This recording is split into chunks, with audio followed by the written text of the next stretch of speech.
അറിവില്ലാത്ത വാക്കുകൾ കൊണ്ട് എന്റെ പദ്ധതികളെ മറിക്കുന്ന ഇവൻ ആരാണ്? ഒരു പുരുഷനെ പോലെ ധൈര്യപ്പെടുക. ഞാൻ നിന്നോട് ചോദിക്കും, നീ എനിക്ക് ഉത്തരം പറയും.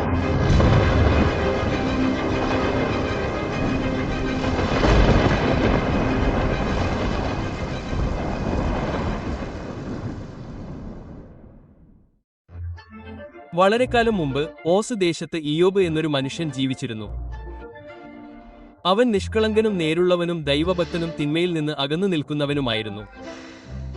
ഇയ്യോബിന് വലിയ സമ്പത്തും ഒരു വലിയ കുടുംബവും ഉണ്ടായിരുന്നു. അവന് 7 പുത്രന്മാരും 3 പെൺമക്കളും ഉണ്ടായിരുന്നു. അവന് 7000 ആടുകളും 3000 ഒട്ടകങ്ങളും 500 കാള മഞ്ഞയും 500 കഴുതകളും ഉണ്ടായിരുന്നു. കൂടാതെ ധാരാളം ദാസന്മാരും ഉണ്ടായിരുന്നു. കിഴക്കൻ ദേശത്തെ എല്ലാവരിലും വെച്ച് ഏറ്റവും മഹാനായ മനുഷ്യനായിരുന്നു ഇയ്യോബ്. അവന്റെ പുത്രന്മാർ അവരുടെ ജന്മദിനങ്ങളിൽ അവരുടെ വീടുകളിൽ വിരുന്നുകൾ നടത്താറുണ്ടായിരുന്നു. അവർ അവരുടെ 3 സഹോദരിമാരെയും തങ്ങളോടൊപ്പം ഭക്ഷിക്കാനും കുടിക്കാനും ക്ഷണിക്കുമായിരുന്നു. ഒരു വിരുന്നു കഴിയുമ്പോൾ അവരെ ശുദ്ധീകരിക്കാനുള്ള ക്രമീകരണങ്ങൾ ഇയ്യോബ് ചെയ്യുമായിരുന്നു. അതിരാവിലെ അവൻ അവരിൽ ഓരോരുത്തർക്കും വേണ്ടി ഒരു ഹോമയാഗം അർപ്പിക്കുമായിരുന്നു. ഒരുപക്ഷെ എന്റെ മക്കൾ പാപം ചെയ്യുകയും ദൈവത്തെ ഹൃദയത്തിൽ ശപിക്കുകയും ചെയ്തിരിക്കാം എന്ന് കരുതി. ഇയ്യോബിന്റെ പതിവ് ആചാരമായിരുന്നു ഇത്. ഒരു ദിവസം സ്വർഗത്തിൽ മുകളിൽ ദൂതന്മാർ യഹോവയുടെ സന്നിധിയിൽ വരാൻ വന്നു. സാത്താനും അവരോടൊപ്പം വന്നു. യഹോവ സാത്താനോട്, നീ എവിടെ നിന്നാണ് വന്നത് എന്ന് ചോദിച്ചു. സാത്താൻ യഹോവയോട് ഉത്തരം പറഞ്ഞു, ഭൂമിയിൽ ചുറ്റി സഞ്ചരിച്ചു, അതിൽ ചുറ്റി സഞ്ചരിച്ചു. അപ്പോൾ യഹോവ സാത്താനോട്, എന്റെ ദാസനായ ഇയ്യോബിനെ നീ ശ്രദ്ധിച്ചോ? ഭൂമിയിൽ അവനെപ്പോലെ ഒരുത്തനുമില്ല. അവൻ നിഷ്കളങ്കനും നേരുള്ളവനും ദൈവത്തെ ഭയപ്പെടുന്നവനും തിന്മയെ ഒഴിവാക്കുന്നവനുമാകുന്നു. Double quote. ഇയ്യോബ് ദൈവത്തെ ഭയപ്പെടുന്നത് വെറുതെയാണോ? സാത്താൻ മറുപടി പറഞ്ഞു, നീ അവനും അവന്റെ വീടും അവനുള്ള സകലത്തിനും ചുറ്റും ഒരു വേലി കെട്ടിയിട്ടില്ലേ? അവന്റെ കൈകളുടെ പ്രവൃത്തിയെ നീ അനുഗ്രഹിച്ചിരിക്കുന്നു. അങ്ങനെ അവന്റെ ആടുകളും കന്നുകാലികളും ദേശത്തു വ്യാപിച്ചു. എന്നാൽ ഇപ്പോൾ നിന്റെ കൈ നീട്ടി അവനുള്ളതെല്ലാം അടിക്കുക, അവൻ നിന്നെ മുഖത്തു നോക്കി ശപിക്കും. കർത്താവ് സാത്താനോട് പറഞ്ഞു, ശരി, അവനുള്ളതെല്ലാം നിന്റെ കയ്യിലാണ്, എന്നാൽ മനുഷ്യന്റെ മേൽ തന്നെ ഒരു വിരൽ പോലും വയ്ക്കരുത്. ഒരു ദിവസം ഇയ്യോബ് തന്റെ വീട്ടിലായിരിക്കുമ്പോൾ ഒരു ദൂതൻ അവന്റെ അടുക്കൽ വന്നു പറഞ്ഞു, കാളകൾ ഉഴുതുമറിക്കുകയും കഴുതകൾ സമീപത്ത് മേഞ്ഞു നടക്കുകയും ചെയ്തപ്പോൾ പെട്ടെന്ന് സെബിയൻ ആക്രമിച്ച് അവയുമായി ഓടിപ്പോയി. അവർ ദാസന്മാരെ വാളിന് ഇരയാക്കി. നിങ്ങളെ അറിയിക്കാൻ ഞാൻ മാത്രമേ രക്ഷപ്പെട്ടിട്ടുള്ളൂ. Double quote. അവൻ സംസാരിച്ചു കൊണ്ടിരിക്കുമ്പോൾ മറ്റൊരു ദൂതൻ വന്നു പറഞ്ഞു, ദൈവത്തിന്റെ തീ ആകാശത്തു നിന്ന് വീണു, ആടുകളും വേലക്കാരും കത്തിച്ചാമ്പലായി. നിങ്ങളെ അറിയിക്കാൻ ഞാൻ മാത്രമേ രക്ഷപ്പെട്ടിട്ടുള്ളൂ. അവൻ സംസാരിച്ചു കൊണ്ടിരുന്നപ്പോൾ മറ്റൊരു ദൂതൻ വന്നു പറഞ്ഞു, കലാൽഡൻസ് 3 കവർച്ച സംഘങ്ങളെ രൂപീകരിച്ച് നിങ്ങളുടെ ഒട്ടകങ്ങളെ ആക്രമിച്ചു, അവരോടൊപ്പം ഓടിപ്പോയി. അവർ ദാസന്മാരെ വാളിന് ഇരയാക്കി. നിങ്ങളെ അറിയിക്കാൻ ഞാൻ മാത്രമേ രക്ഷപ്പെട്ടിട്ടുള്ളൂ. Double quote. അവൻ സംസാരിച്ചു കൊണ്ടിരുന്നപ്പോൾ മറ്റൊരു ദൂതൻ വന്നു പറഞ്ഞു, നിങ്ങളുടെ പുത്രന്മാരും പുത്രിമാരും മൂത്ത സഹോദരന്റെ വീട്ടിൽ വിരുന്നു കഴിക്കുകയും വീഞ്ഞു കുടിക്കുകയും ചെയ്തു. പെട്ടെന്ന് മരുഭൂമിയിൽ നിന്ന് ഒരു ശക്തമായ കാറ്റ് വന്നു വീടിന്റെ 4 മൂലകളിലും അടിച്ചു.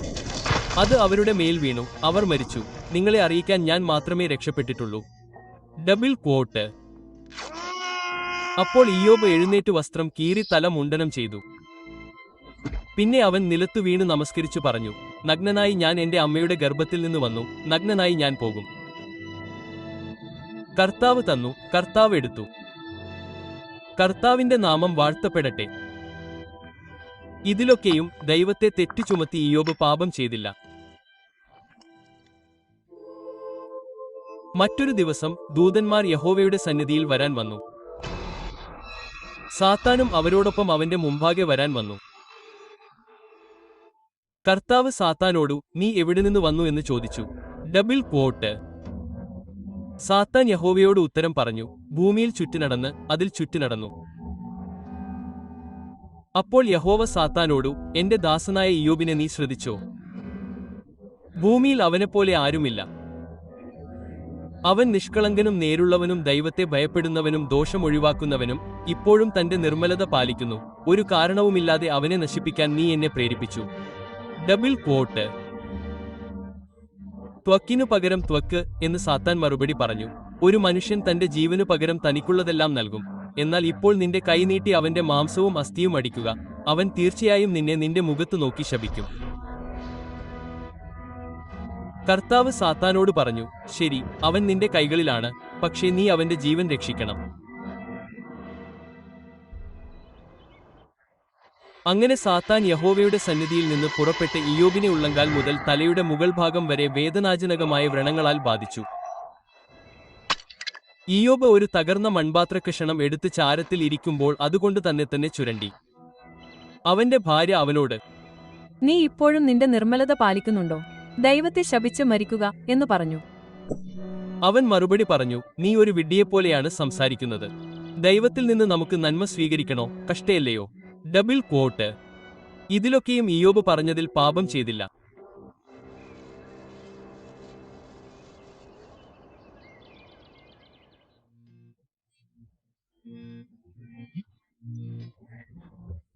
തേമോന്യനായ എലെഫാസും ശൂഹ്യനായ ബിൽദാദും നാമാത്യനായ സോഫറും എന്ന ഇയ്യോബിന്റെ 3 സുഹൃത്തുക്കൾ തനിക്കു സംഭവിച്ച എല്ലാ കഷ്ടതകളെക്കുറിച്ചും കേട്ടപ്പോൾ അവർ തങ്ങളുടെ വീടുകളിൽ നിന്ന് പുറപ്പെട്ട് അവനോട് സഹപിക്കാനും അവനെ ആശ്വസിപ്പിക്കാനും പോകാൻ ഒരു കരാറിൽ ഒത്തുകൂടി.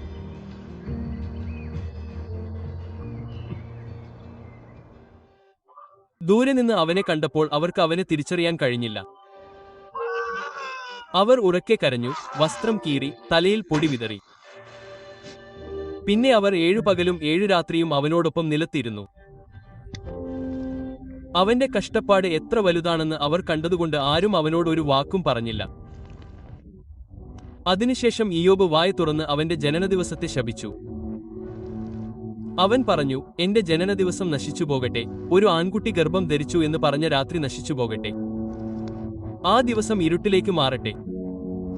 മുകളിലുള്ള ദൈവം അത് ശ്രദ്ധിക്കാതിരിക്കട്ടെ, അതിന്മേൽ വെളിച്ചം പ്രകാശിക്കാതിരിക്കട്ടെ. ദുരിതത്തിലായവർക്ക് വെളിച്ചവും ആത്മാവിന്റെ ദുഃഖിതർക്ക് ജീവിതവും നൽകുന്നത് എന്തുകൊണ്ട്? വരാത്ത മരണത്തിനായി കൊതിക്കുന്നവർക്കും മറഞ്ഞിരിക്കുന്ന നിധിയേക്കാൾ കൂടുതൽ അത് അന്വേഷിക്കുന്നവർക്കും ശവക്കുഴിയിൽ എത്തുമ്പോൾ സന്തോഷത്താൽ നിറഞ്ഞവരും സന്തോഷിക്കുന്നവരും ആരാണ്? ദൈവം വേലി കെട്ടിയിരിക്കുന്ന മറഞ്ഞിരിക്കുന്ന വഴിയിൽ കിടക്കുന്ന ഒരു മനുഷ്യന് ജീവൻ നൽകുന്നത് എന്തുകൊണ്ട്? അവന്റെ വിലാപത്തിൽ ദുഃഖിതനായ അവന്റെ സുഹൃത്തുക്കൾ സംസാരിക്കാൻ തുടങ്ങി. എലെഫാസ് ആദ്യം സംസാരിച്ചു. നിരപരാധിയായ ഇയ്യോബ് അഭിവൃദ്ധി പ്രാപിക്കുന്നു. നിങ്ങളുടെ കഷ്ടപ്പാട് പാപത്തെ സൂചിപ്പിക്കുന്നു. അപ്പോൾ ബിൽദാദ് പറഞ്ഞു, നീ നേരുള്ളവനാണെങ്കിൽ ദൈവം നിന്നെ പുനഃസ്ഥാപിക്കും. സോഫർ പറഞ്ഞു, നീ വളരെയധികം സംസാരിക്കുന്നു. മാനസാന്തരപ്പെടുക, ദൈവം നിന്നെ ഉയർത്തും. പക്ഷേ ഇയ്യോബ് തന്റെ നിരപരാധിത്വം നിലനിർത്തി. ഞാൻ കുറ്റമറ്റവനാണ്, ഞാൻ എന്തിന് കഷ്ടപ്പെടണം? എന്റെ ഹൃദയം ശുദ്ധമാണ്. ഇയ്യോബ് തന്റെ നിർമ്മലയെ ന്യായീകരിക്കുകയും തന്റെ വേദന പ്രകടിപ്പിക്കുകയും ചെയ്തുകൊണ്ട് അവരുടെ ചർച്ച നിരവധി റൗണ്ടുകളായി നടന്നു. തന്റെ തീവ്രമായ കഷ്ടപ്പാടുകളും സുഹൃത്തുക്കളുടെ ആരോപണങ്ങളും ഉണ്ടായിരുന്നിട്ടും ഇയ്യോബ് ദൈവ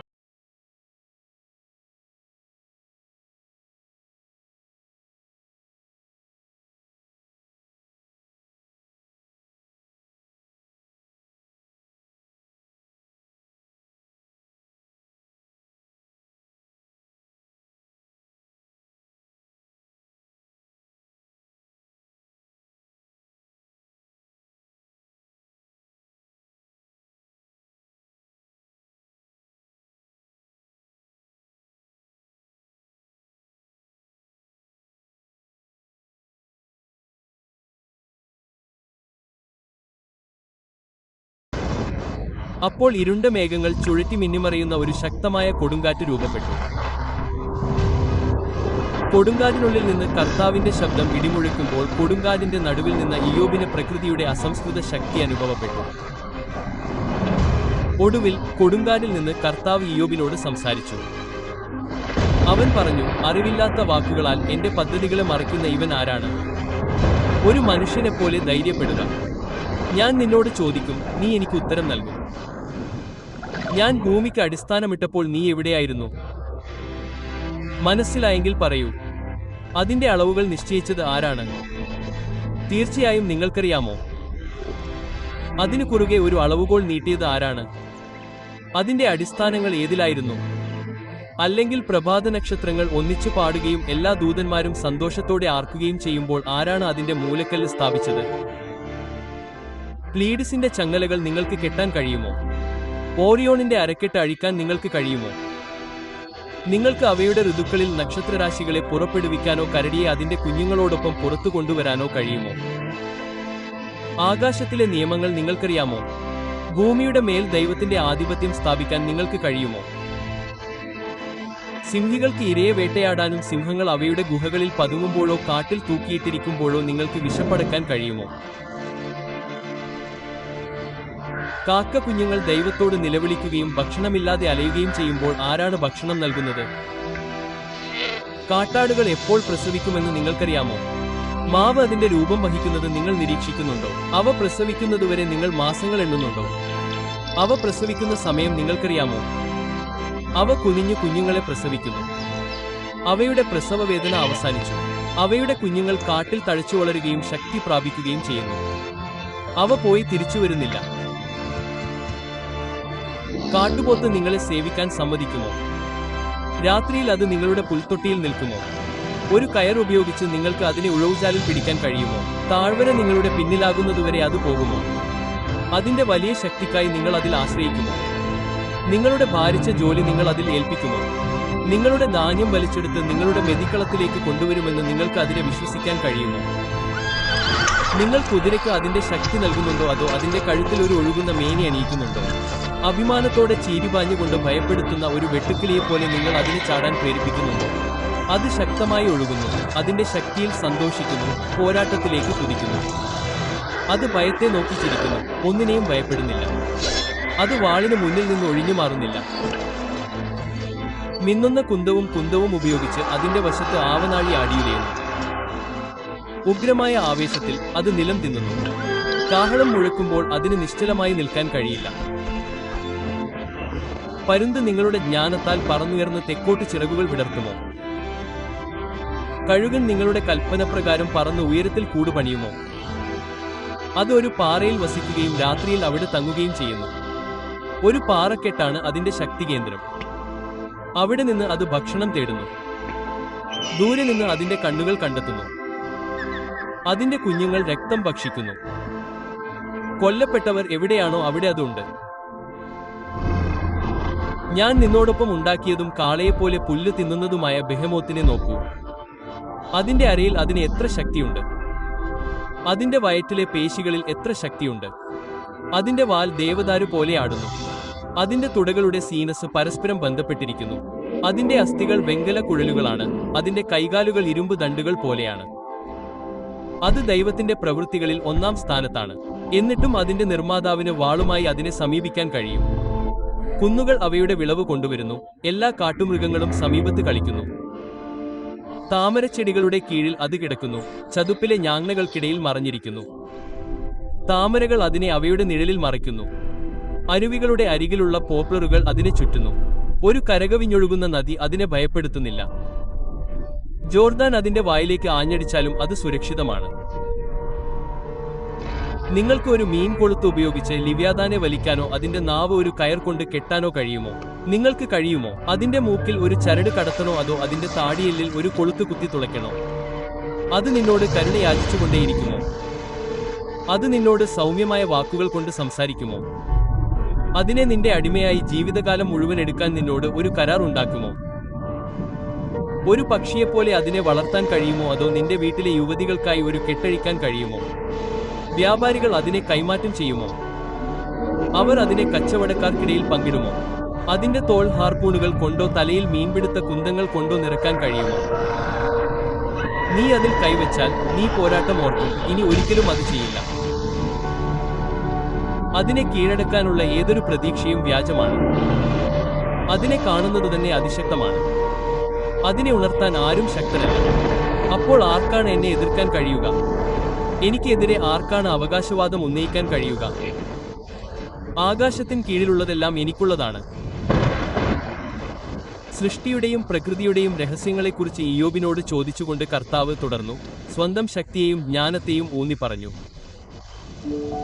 ദൈവത്തിന്റെ വാക്കുകളാൽ താഴ്മയുള്ളവനും സന്തോഷവാനുമായ ഇയ്യോബ് മറുപടി പറഞ്ഞു, ഞാൻ യോഗ്യനല്ല. ഞാൻ എങ്ങനെ നിങ്ങളോട് ഉത്തരം പറയും? ഞാൻ എന്റെ വായ് പൊത്തി. Double quote. ഒരിക്കൽ ഞാൻ സംസാരിച്ചു, പക്ഷേ എനിക്ക് ഉത്തരമില്ല. 2 തവണ, പക്ഷേ ഞാൻ ഇനി ഒന്നും പറയില്ല. പിന്നെ കർത്താവ് വീണ്ടും സംസാരിച്ചു, തന്റെ ശക്തിയും പരമാധികാരവും കൂടുതൽ ചിത്രീകരിച്ചു. ഇയ്യോബ് മറുപടി പറഞ്ഞു, എന്റെ ചെവി നിന്നെക്കുറിച്ച് കേട്ടിരുന്നു, പക്ഷേ ഇപ്പോൾ എന്റെ കണ്ണുകൾ നിന്നെ കണ്ടു.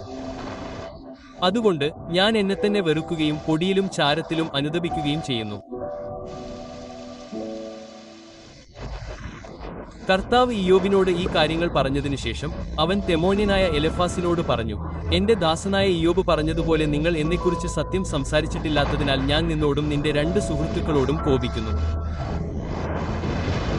അതിനാൽ ഇപ്പോൾ 7 കാളകളെയും 7 ആട്ടുകൊറ്റന്മാരെയും എടുത്ത് എന്റെ ദാസനായ ഇയ്യോബിന്റെ അടുക്കൽ ചെന്ന് നിങ്ങൾക്കു വേണ്ടി ഒരു ഹോമയാഗം അർപ്പിക്കുക.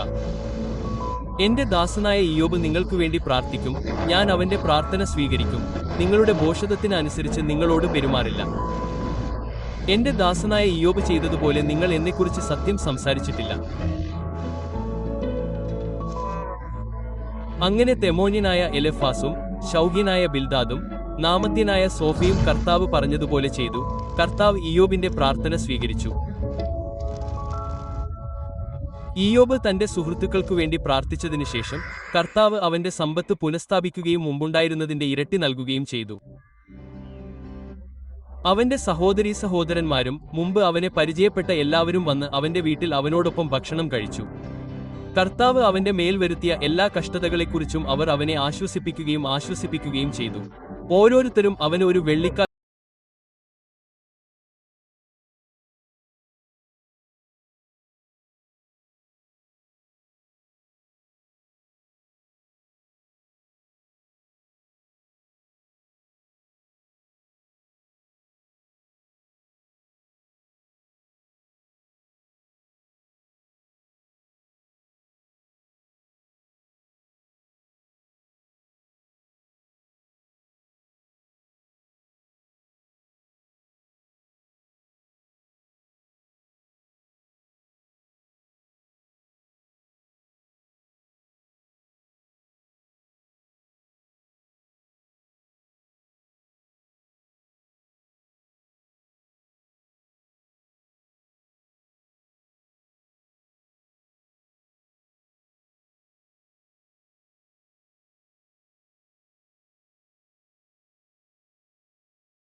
നിങ്ങൾ ആസ്വദിച്ചുവെന്ന് ഞങ്ങൾ പ്രതീക്ഷിക്കുന്നു. ഞങ്ങൾ അതിൽ ശരിക്കും കഠിനാധ്വാനം ചെയ്തു. അത് നിർമ്മിക്കാൻ ധാരാളം സമയവും പരിശ്രമവും എടുത്തു. ഈ വീഡിയോ നിങ്ങളെ ആകർഷിച്ചെങ്കിൽ ദയവായി അതിനൊരു തംബ്സ് അപ്പ് നൽകുകയും അഭിപ്രായങ്ങളിൽ നിങ്ങളുടെ ചിന്തകൾ പങ്കിടുകയും ചെയ്യുക. ഞങ്ങളുടെ ചാനൽ സബ്സ്ക്രൈബ് ചെയ്യാൻ മറക്കരുത്.